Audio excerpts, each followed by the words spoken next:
Te sujetas, mujer hermosa, ¿qué es lo que va a pasar? Pues te vas a caer y te vas a dar. Diría Marcos Witt, te vas a dar. No decimos en dónde. Hay una pequeña cosa que yo quiero que tú reflexiones en esta noche. Y es de que no es de que hoy te sujetas. Hoy me parece bien, me sujeto. Hoy no me parece bien, no me sujeto. Hoy medio me sujeto. Déjame decirte una cosa, mujer. Cuando tú te medio sujetas, cuando tú estás bien sujeto a tu esposo, no hay nada que pueda impedir, no hay nada que esté en medio de él y yo. Pero cuando nos medio sujetamos, si tú te fijas, hay un pequeño hueco aquí, ¿sí o no? Cuando nos medio sujetamos, abrimos un pequeño espacio para que alguien más ocupe ese lugar. ¿Y sabes qué? No es a lo mejor tu suegra ni tu mamá. Lamentablemente viene el enemigo a venir a ocupar este pequeño espacio que tú estás dejando. Y por lo tanto, el enemigo, tú y yo sabemos a qué ha venido: a matar, hurtar, a destruir. Mujer hermosa, sujétate bien, porque yo no me imagino que el enemigo venga a destrozar tu matrimonio, a deshacer lo que Dios ha hecho en tu matrimonio, porque las consecuencias las pagarás tú, tu marido, pero no solamente tú, la pagará tu descendencia. ¿A ti te gustaría que hubiera maldición en tu descendencia? Mujeres, hombres, ¿te gustaría que hubiera maldición en tu descendencia, en tu herencia, en tu genealogía? No. No hagas ese pequeño hueco entre tu esposo y tú. No hagas ese pequeño espacio y que le des libertad al diablo para venir y zarandear, meterse, quebrar, destruir lo que Dios ha unido para siempre. Pero cuando tú y yo no nos sujetamos también, dejamos ese pequeño espacio y con una pequeña abertura el diablo viene y deshace. ¿Sí o no? Las pequeñas tormentas comienzan a lo mejor desde pequeñas, se vuelven más grandes hasta que destruyen una gran ciudad, hasta que destruyen todo, absolutamente todo. Sujétate bien a tu marido, no te medio sujetes. No, hoy sí y mañana no. No es de que te parezca o no te parezca, es que tú y yo encontramos bendición cuando nos sujetamos y nos sujetamos bien fuerte a Él. ¿Cuántos dicen amén? ¿Por qué no le damos un fuerte aplauso a nuestro Señor?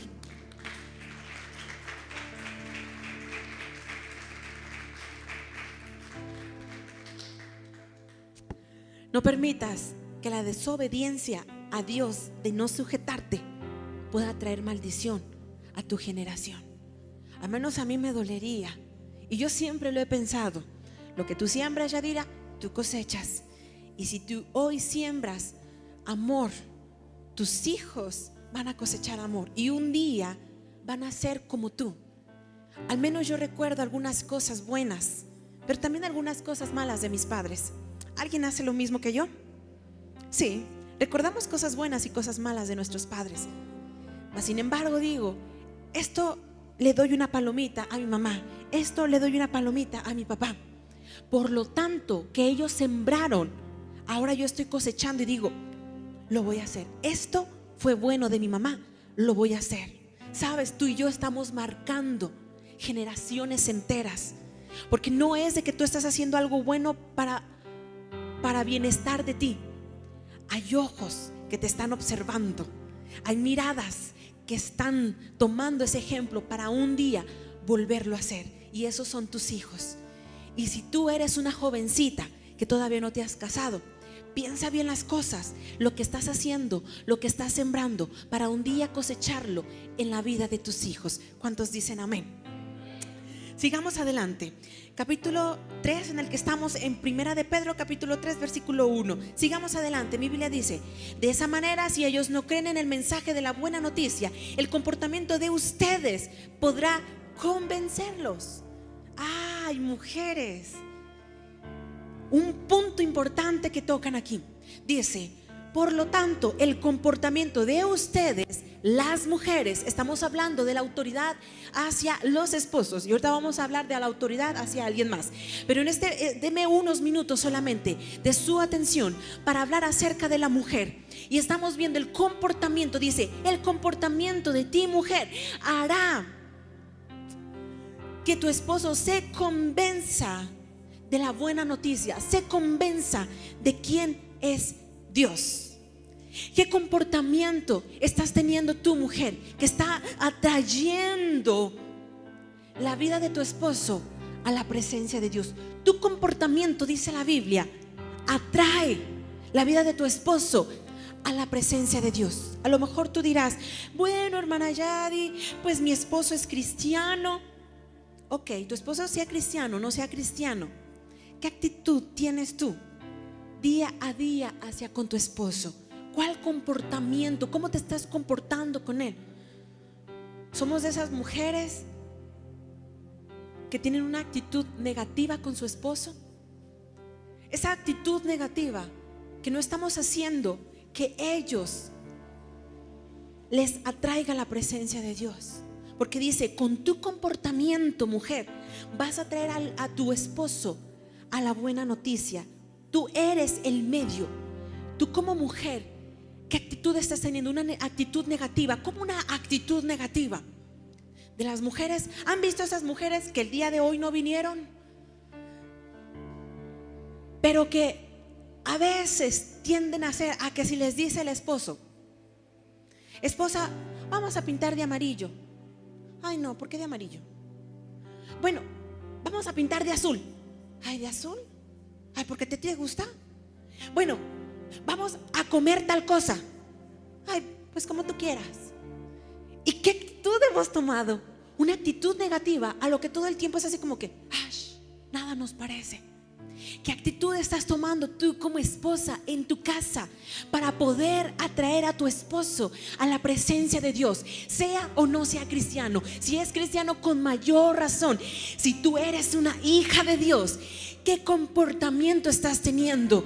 Tu forma de ser es el resultado, mujer hermosa, de la intimidad que tú tengas con Dios, no de la intimidad que tú tengas con tu esposo. Porque si hoy te trató bien, entonces tú vas a estar bien. Pero si hoy te trató mal, entonces tú vas a estar también mal. No, que tu alegría, tu estabilidad no dependa de lo que tu esposo hace o deshace, sino que tu estabilidad emocional, física, mental dependa de la intimidad que tú tienes con Dios. Y por lo tanto, tu buen comportamiento que ya Dios te ha dado atraiga la vida de tu esposo a la presencia de Dios.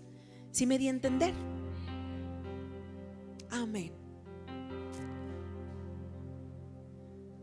Hay una unción que Dios ha derramado, y esto lo aprendí de una pastora a la que admiro mucho, que yo sé que ya les he dicho alguna vez. Una pastora que se llama Joyce Meyer. Y decía en uno de sus libros: la unción que tiene tu esposo, si tú tienes una actitud negativa, no fluirá para ti. Al contrario, te quitarás de esa bendición. ¿Por qué? Porque no te estás sujetando, no estás con él. Como estás teniendo una actitud negativa, te haces a un lado de él. Y la unción que Dios ha puesto sobre de él, la bendición que primero cae sobre la cabeza, también te debería de tocar a ti. Pero por no estar sujeta, porque te has dessujetado, entonces tal vez la bendición no pueda caer a ti. La unción no podrá fluir para ti. Necesitamos estar sujetas para que entonces la unción que Dios ha depositado en nuestros esposos fluya también con ligereza a nuestras vidas. ¿Cuántas dicen amén? ¿Cuántas estamos aprendiendo un poquito? Amén. ¿Si estamos aquí o no estamos aquí? Hay para aquellas hermosas mujeres que dicen: pues mi esposo es cristiano y sabe, las cosas a veces no las hace muy bien él. A veces hace que yo me enoje, toma decisiones incorrectas a pesar de que yo le doy un buen consejo, no hace las cosas bien. Déjame te digo una cosa, mujer hermosa. Quiero preguntarte en esta noche: ¿tú amas a Dios? No a tu esposo, ¿amas a Dios? Amén. ¿Qué dice Primera de Corintios capítulo 3, 13, versículo 7, si no me equivoco? Primera de Corintios habla acerca del amor, capítulo 13, versículo 7. Dice: el que ama es capaz de aguantarlo todo, de creerlo todo, de soportarlo todo y de, ya se me fue aquí, de esperarlo todo. ¿Cuántas estamos dispuestas a aguantar esas malas rachas que nuestros esposos tienen de actitud y decir, me sujeto? Es difícil porque cuando nos casamos jamás les dijeron, de ahora en adelante la vida va a ser de color de rosa con tu esposo y él siempre te va a tratar muy bien, déjame decirte. Va a haber rachitas en las que tu esposo probablemente se le vaya la onda y tenga un comportamiento que ni quien lo aguante. Pero dice, el que ama es capaz de aguantarlo todo. Y sabes, no es por amarlo a tu esposo, es porque primero tú y yo hemos aprendido a amar a Dios.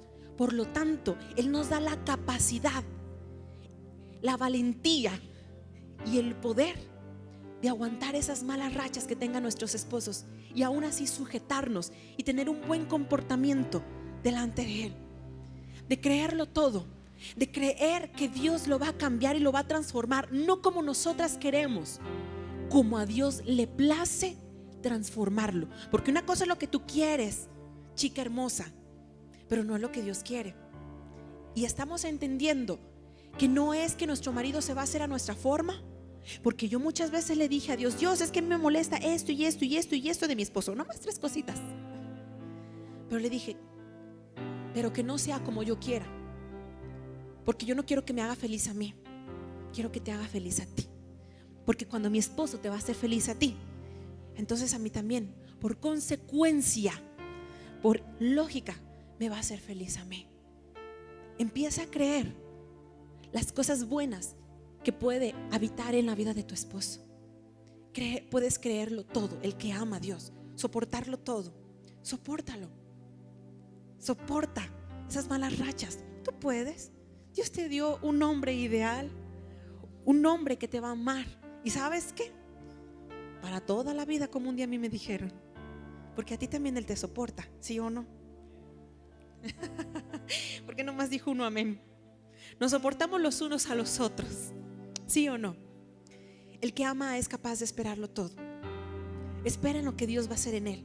Yo creo en lo que Dios está haciendo en mi esposo. La verdad es de que no estoy esperando en lo que va a hacer, porque desde hace tiempo he orado porque Dios lo cambie, lo transforme conforme a su gracia, conforme Él lo quiere.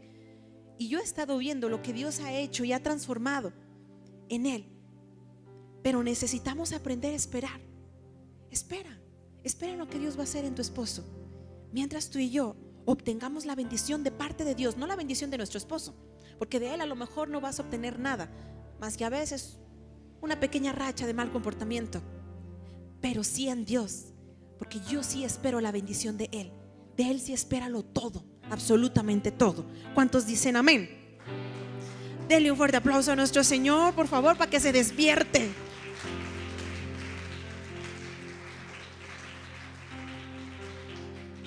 Y por último, se requiere humildad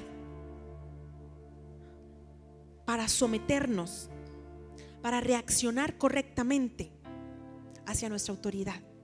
Se requiere humildad para ponernos debajo, mujeres. Tú y yo necesitamos pedirle humildad a Dios. ¿Por qué? Porque muchas veces nos hiere, nos pega en el orgullo que Él diga, vamos a ir a tal lado, y tú digas, no, ¿por qué? Si yo quiero ir para allá. Te estoy diciendo, dice nuestro esposo, que vamos a ir para allá, y nos pega en el orgullo y decimos, pues ahora no, te vas tú solo y yo me voy para allá. Nos pega en el orgullo, y el orgullo es el que a veces no nos deja someternos y ser humildes. Necesitamos tú y yo, mujer hermosa, estés casada, no estés casada. Si estás casada, con mayor razón, y si no estás casada, pues ve aprendiendo. Necesitamos tener humildad para reaccionar correctamente a la autoridad, ponernos debajo y decir, ok, hago lo que tú me dices, porque obtengo bendición. Porque si nos ponemos a la par con nuestro esposo, entonces serían dos cabezas. Y yo sé que hay un dicho por ahí que dos cabezas piensan mejor que una, pero en el matrimonio no funciona así, chicas y chicos. En el matrimonio funciona la cabeza y luego la esposa, y las esposas nos sujetamos a nuestros esposos. Porque si entonces hay dos cabezas, entonces dice la Biblia que sería un monstruo. ¿Tú quieres habitar donde hay un monstruo? Se escucha muy infantil esto, pero a veces nosotros asustamos a nuestros hijos con monstruos, y tenemos un monstruo en nuestro matrimonio donde queremos gobernar dos. No se puede así. Dios no bendice a dos cabezas, Él bendice una cabeza. Él bendice a aquel que obedece y se sujeta. Yo hace 8 días les decía, Dios no bendice las buenas obras, Dios bendice al que obedece. Dios bendice la obediencia. Y cuando tú y yo nos sujetamos, somos humildes para sujetarnos y decir, ok, me pongo por debajito, Dios trae bendición. ¿Cuántos dicen amén? Necesitamos ser humildes, porque si no, entonces va a haber un merequetengue en nuestro matrimonio y un problema que para toda la vida lo vas a tener. Y tú y yo no queremos problemas para toda la vida, queremos bendiciones para toda la vida. ¿Cuántos dicen amén? Y punto número 2, ya vimos la obediencia hacia nuestro esposo. Punto número 2, la obediencia trae alegría. Y cuando tú y yo obedecemos a nuestros pastores y a nuestros líderes, trae bendición y alegría. ¿Cuántos dicen amén? Voy a tocar un poquito este punto. Y no me gusta mucho hablar acerca de la obediencia hacia los pastores, porque es como estarles diciendo, obedézcame. Y es un poquito complicado, pero lo voy a hablar muy rápido para que no se malentienda, ¿ok? A veces se ha malentendido el obedecer o el sujetarse a las autoridades como una excusa para manipular o controlar o abusar de la gente. Yo recuerdo haber visto algunas iglesias donde todo el tiempo se les hablaba acerca del obedecer a los pastores, de sujétate a la autoridad, sujétate a la autoridad, sujétate a la autoridad. Y eso es bueno, trae bendición al momento que tú y yo nos sujetamos. Pero lamentablemente la autoridad que Dios había delegado para aquellos pastores la estaban usando para mal, para entonces manipular, para entonces hacer a la gente al modo de ellos, no al modo de Dios, porque fuera a lo mejor una manipulación buena, una manipulación para manipularlos con la Biblia, pues eso sería bueno. Pero lamentablemente el pastor los manipulaba conforme a lo que él quería que fuera la gente. Y el día de hoy está muy gastada esa palabra de sujétate a los pastores. Pero déjame te digo una cosa en esta noche: trae bendición que tú y yo nos sujetemos, ¿sí o no? Sí, al momento de tú y yo sujetarnos. Hace rato yo les decía, tenga o no tenga la razón tu marido, tú y yo obtenemos bendición. Déjame te digo lo mismo en este momento. Tenga o no tenga la razón el pastor, tú y yo encontramos bendición de parte de Dios. Ahora, pastor Ayadi, pero entonces la verdad es de que yo también he visto que hay manipulación, hay abuso.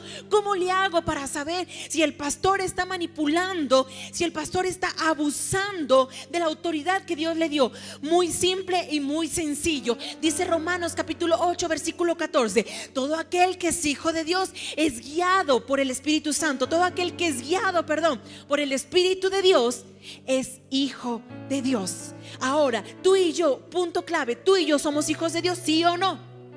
¿Somos guiados por quién? Por el Espíritu Santo. Y el Espíritu Santo es el que nos alerta y nos dice, ti, ti, ti, ti, ti. Eso no está bien, ¿sí o no? ¿Sí o no, mujeres y hombres? Sí. No tengas miedo al decir, híjole, es que se me complica, porque no sé si esté bien el pastor o si esté mal el pastor. ¿Sabes qué? Deja que el Espíritu Santo te guíe y simplemente tú obedece. Si está bien el pastor, Dios lo juzgará, y si está mal el pastor, juicio también vendrá sobre de él. Pero tú y yo hemos ganado bendición al sujetarnos, ¿sí o no? ¿Cuántos dicen amén? Amén. No tengas temor. A lo mejor Algunos que nos están viendo por la pantalla dicen: ¿cómo saber si mi pastor es un pastor manipulador? Así de sencillo. Deja que el Espíritu Santo te guíe. Y con esas antenitas, así como las hormiguitas, tit, tit, tit, tit, que detectan algo bueno, detectan algo malo, que detectan la comida, que detectan esto.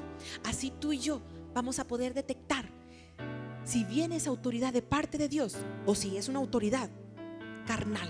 Tú y yo podemos detectarla, porque tenemos el precioso y hermoso Espíritu Santo en nuestras vidas. Que tú y yo a veces lo dejemos por allá botado en nuestra casa, que lo dejemos botado en algún rincón, eso es muy diferente. Pero el Espíritu Santo siempre está listo y presto para estar contigo, para poder decirte: por este lado sí, por este lado no, para poderte guiar, para poderte decir, para poder hablar contigo, para poderte tocar. Eso es lo que quiere el Espíritu Santo. Pero tú y yo debemos estar siempre listos y prestos a Él, no dejarlo botado. Y ahora sí, ¿dónde estás, Espíritu Santo? Porque te necesito. ¿Dónde andas? ¿Dónde andas que no te veo? Y ahora sí requerimos de Él. No, sino siempre tenerlo aquí con nosotros, no descuidarlo, no dejar que el Espíritu Santo se vaya de nuestras vidas, porque el día que se vaya, entonces es muy fácil, tú y yo podemos ser manipulados, guiados por profetas falsos, maestros falsos, doctrinas falsas, y entonces tú y yo nos iremos también a esa misma perdición. Debemos de mantener aquí al Espíritu Santo, que Él es el que nos alerta. Y entonces digamos: Espíritu Santo, voy en la dirección correcta. Y el Espíritu Santo diga: verde. Espíritu Santo, ¿es esa enseñanza la que debo de hacer? ¿Es esa enseñanza buena? Y el Espíritu Santo diga: rojo, XY, no lo sé. Es el Espíritu Santo el que nos guía. No somos nosotros, porque el ser humano se puede equivocar, pero el Espíritu de Dios no. ¿Cuántos dicen amén? ¿Por qué no le damos un fuerte aplauso al Espíritu Santo que habita en nosotros? Amén.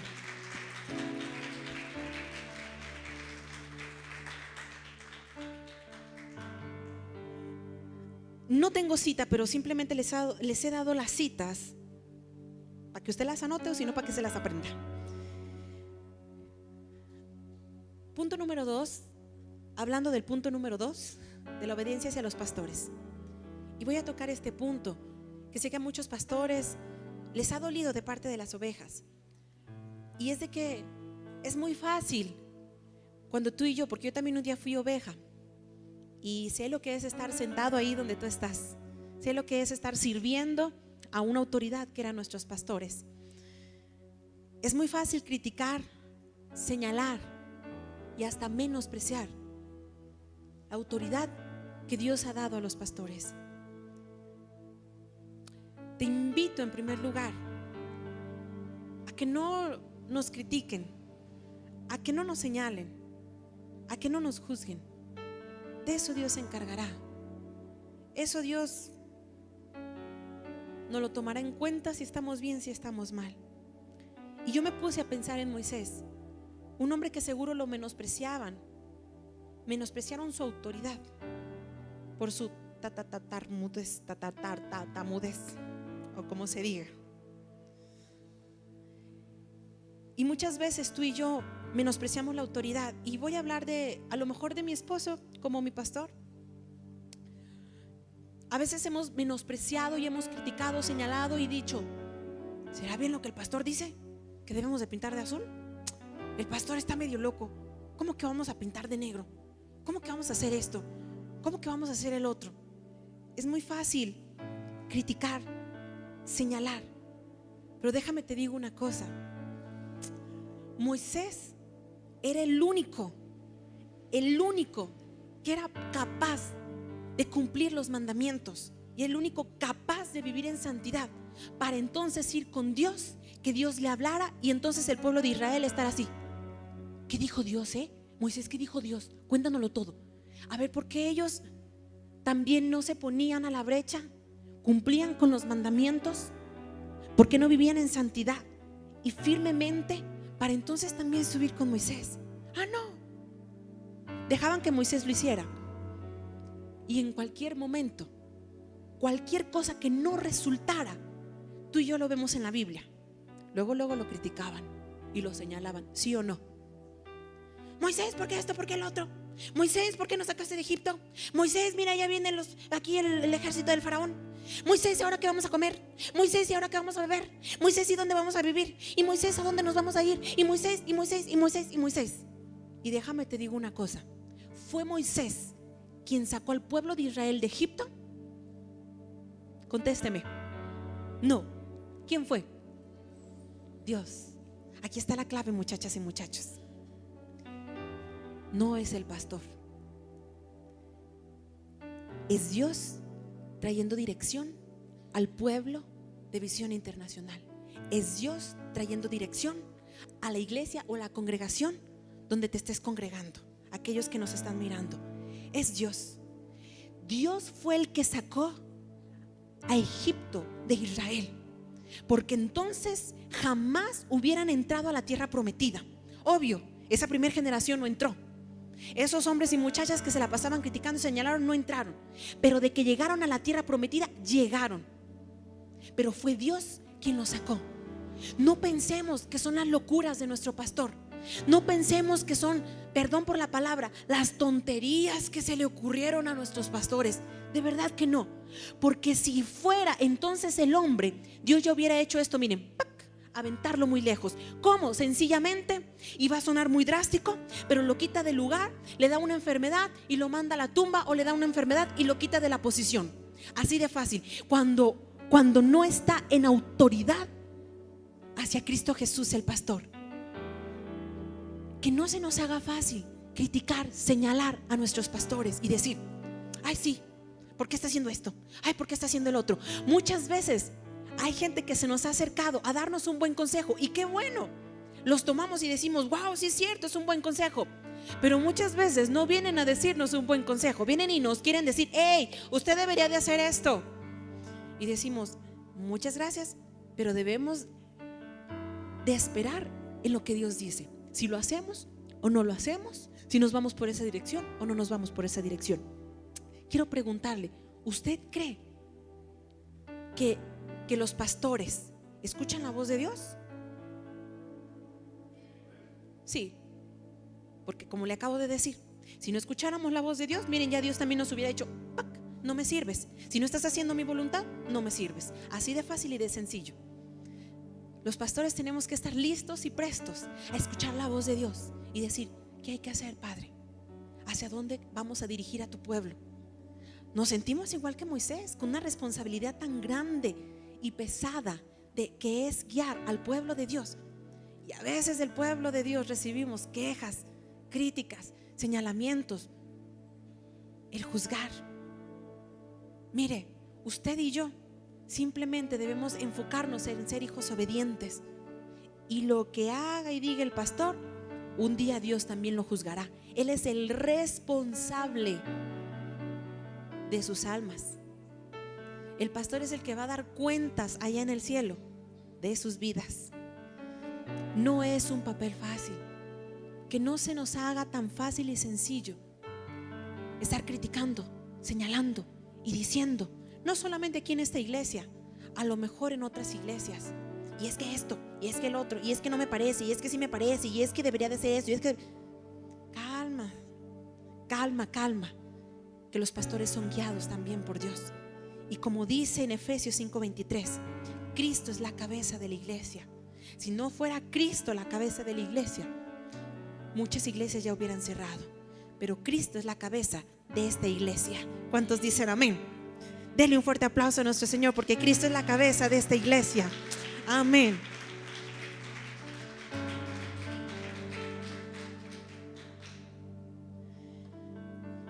Para poder terminar con este punto, yo me puse a pensar en Moisés. Cuando llevó al pueblo y que salieron de Egipto, ellos se encontraban entre el ejército del faraón que venía, y se encontraban frente al mar que no los dejaba pasar. Y me puse a pensar: ¿qué habrá sentido Moisés?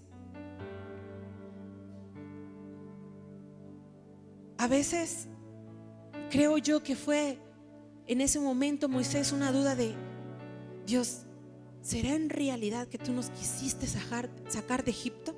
Ahora nos encontramos entre el ejército y el mar. ¿Qué vamos a hacer?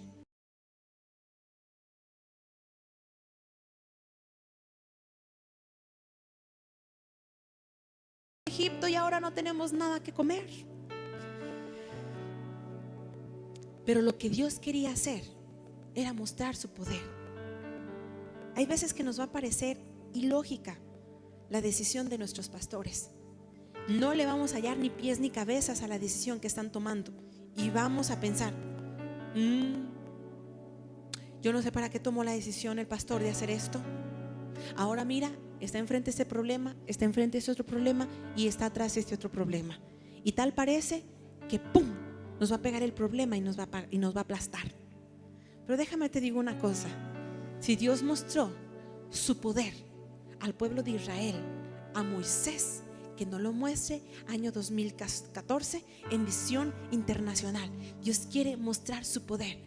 Cada cosa que los pastores hacen, de verdad que no es una tontería, no es que se lo sacaron de la manga, es de que es algo que Dios está dictando. Y cuando Dios está diciendo que por ahí, es porque Él quiere mostrar su poder, Él quiere mostrar su grandeza, no solamente a los pastores, a su pueblo, porque su pueblo es el que queremos ver su poder. Su pueblo es el que estamos listos y presto para ver la grandeza de parte de Dios. ¿Cuántos dicen amén?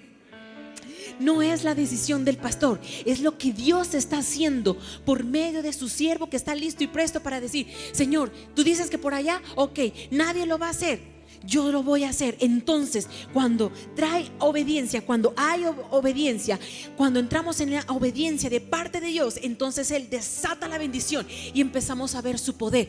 Créame, en verdad, en serio, si el pastor dice que es para la derecha, vaya entonces para la derecha, porque no es que simplemente vamos a ver para ver qué pasa, no, es porque algo grande nos está esperando, y es ver la grandeza y el poder de Dios que está lista y presta para que el pueblo de Dios lo podamos recibir. ¿Cuántos dicen amén? Apláudale bien fuerte a nuestro Señor si tú estás esperando ver la grandeza de tu Padre. Amén. Y punto número 3. Hemos visto punto número 1, el obedecer a nuestro esposo. ¿Cuántas dicen amén? Punto número 2, el obedecer a nuestros pastores o a nuestros líderes. ¿Cuántos dicen amén? Y punto número 3, para poder finalizar, porque ya tenemos 5 minutos, obedecer a las autoridades. Obedecer a la autoridad de nuestro gobierno. ¿Sí está bien dicho? ¿Sí? Obedecer a la autoridad de nuestro gobierno. A mí la verdad yo dije, híjoles, como que pues como que de eso no hay mucho que hablar, ¿verdad? Yo dije, pues ¿para qué, Señor? ¿Para qué obedecer a la autoridad de este gobierno si no tiene pies ni cabezas este gobierno? Y no sé qué tanto decimos de este gobierno. Déjame te digo lo que dice Romanos capítulo 13 versículo 1. Y esto a mí también me dio una cachetada. Romanos capítulo 13 versículo 1.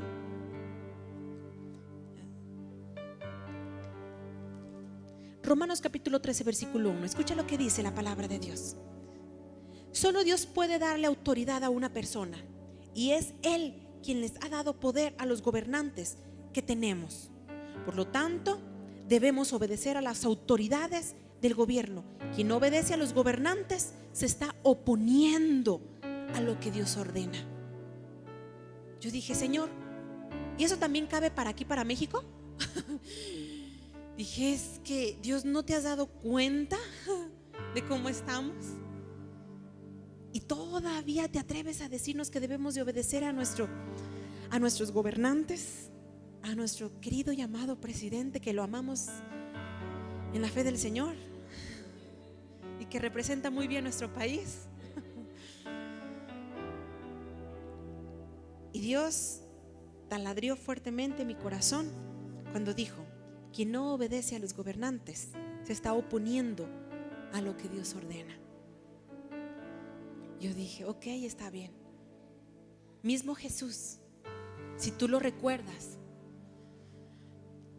Él no fue bendecido por el gobierno que había en ese entonces, por Herodes.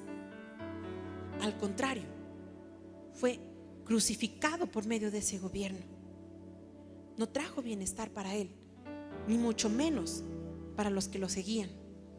Si tú y yo recordamos en la vida de los apóstoles, de los discípulos, el mismo gobierno era quien los azotaba, quien los encarcelaba, quien los mataba, quien los apedreaba.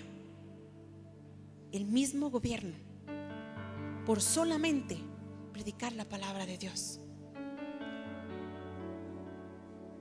Y eso a mí me trajo un rollo en mi mente que dije, ¿por qué? O sea, ¿por qué estamos viviendo así? ¿Por qué está nuestro gobierno así? ¿Por qué está nuestro México así? Y me quedé pensando, el gobierno en aquellos entonces no favoreció a los cristianos. Sabes, tú y yo no nos frustremos. Sé que oramos por nuestro gobierno, oramos por nuestro presidente, pero al final de cuentas Dios tiene el control. Al final de cuentas Dios es quien juzga. Él es quien entregó la autoridad, y Él un día pedirá cuentas de esa autoridad que Él entregó, que es a nuestro presidente, porque Dios entregó autoridad a Él, autoridad de toda esta nación. Tarde que temprano, más temprano que tarde, Dios hará justicia. Quiero que me acompañes al libro de Hechos y que veamos cómo Dios hace justicia en la vida de Pedro. En el libro de Hechos, capítulo 12.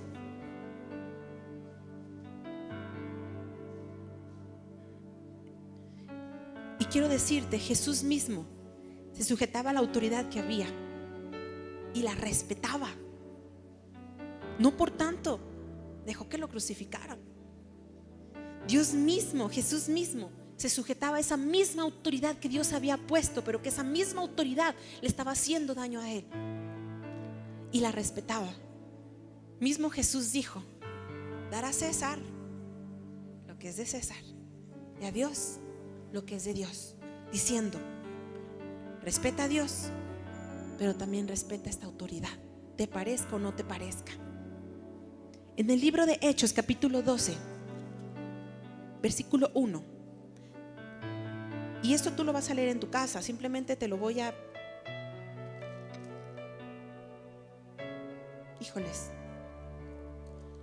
Simplemente te lo voy a redactar. Te lo voy a... Ahorita te doy bien la cita. No es Hechos. Ay, estoy en Romanos, discúlpame. Hechos capítulos 12. Ya me está comiendo el tiempo. Hechos capítulo 12, versículo 1, habla acerca de cuando matan a Santiago y encarcelan a Pedro. Estaba Herodes Agripa. Desde el versículo 1 dice: en aquel tiempo Herodes Agripa gobernaba a los judíos y empezó a maltratar a algunos miembros de la iglesia. ¿Sabes? El que tú y yo estemos orando por nuestro gobierno no quiere decir que nos va a favorecer a nosotros. No quiere decir que se va a hacer como nosotros decimos. No, es como Dios dicta y como Dios dice. Dice: además mandó que mataran a Santiago, el hermano de Juan, y como vio que esto les agradó a los judíos, mandó que apresaran a Pedro, que le encerraran hasta que pasara la fiesta de la Pascua, y que 4 grupos de soldados vigilaran la cárcel. Dios hizo que Herodes encarcelaran a Pedro. Pero sabes, para Pedro, él vería la injusticia y sufrió y fue encarcelado. Y esta historia tú ya te la sabes. Pedro, también podemos ver a Pablo y a Silas, que fueron encarcelados. Pedro fue encarcelado, pero a final de cuentas Dios hizo todo esto para que Pedro viera el gran poder, rectificara, que le fuera a rectificar el poder de Dios. Muchas veces se desgasta la fe, pero con eso Dios le dijo a Pedro: hey, estoy contigo. Vemos cómo Dios manda un ángel a romper las cadenas que tenía Pedro en las manos. Las rompió, y entonces Pedro fue liberado. En ese momento había una injusticia de parte del gobierno, ¿sí o no? Y nosotros decimos: qué mala onda de Herodes, ¿por qué Dios lo permitió? ¿Y por qué Dios hizo esto? ¿Por qué Dios no ordena no ordena el gobierno, no ordena las autoridades? Pero si vemos, a final de cuentas, en Hechos capítulo 12, versículo 20, vemos que Dios mismo haría justicia por Pedro. En el versículo 23, escucha lo que dice: Dios castiga a Herodes. En ese momento un ángel de Dios hizo que Herodes se pusiera muy enfermo, porque Herodes se había creído Dios. Más tarde murió y los gusanos se lo comieron. Las cosas que hace nuestro gobierno no es de que las hizo y pues ya las hizo. Y cree que se pasa por alto los ojos de Dios. Pero tú y yo, que conocemos la palabra de Dios, sabemos que tenemos un Dios justo, ¿sí o no? Que debemos de obedecer a nuestras autoridades, nos parezca o no nos parezca. Pero déjame te digo una cosa, nos parezca o no nos parezca, tú y yo debemos de obedecer. Porque la justicia no la haces tú ni yo, la justicia la hace Dios. Y el tarde que temprano, lo que Él dio autoridad a este gobierno pedirá cuentas. Pero lo que tú y yo nos resta hacer como buenos cristianos, seguidores de Dios, seguidores de Cristo, es simplemente obedecer. Tú y yo no vamos a solucionar las cosas criticando y señalando, como lo hacemos a veces con los pastores. Tú y yo no vamos a solucionar las cosas, más que simplemente lo vamos a solucionar de rodillas, orando, porque se haga la justicia de Dios y se haga la voluntad de Dios. Obedezcamos la palabra de Dios como nos marca en el libro de Romanos capítulo 13 versículo 1. Obedece a tus autoridades, porque al momento de que tú y yo obedecemos, arrancaremos bendición para nuestras vidas y nuestras vidas serán benditas. Que la autoridad haga injusticias, eso es ellos y Dios. Pero tú y yo nos encarguemos de orar y de que Dios haga justicia en nuestra nación y en nuestro gobierno. ¿Cuántos pueden decir amén? ¿Por qué no le damos un fuerte aplauso a nuestro Señor en esta noche? Amén.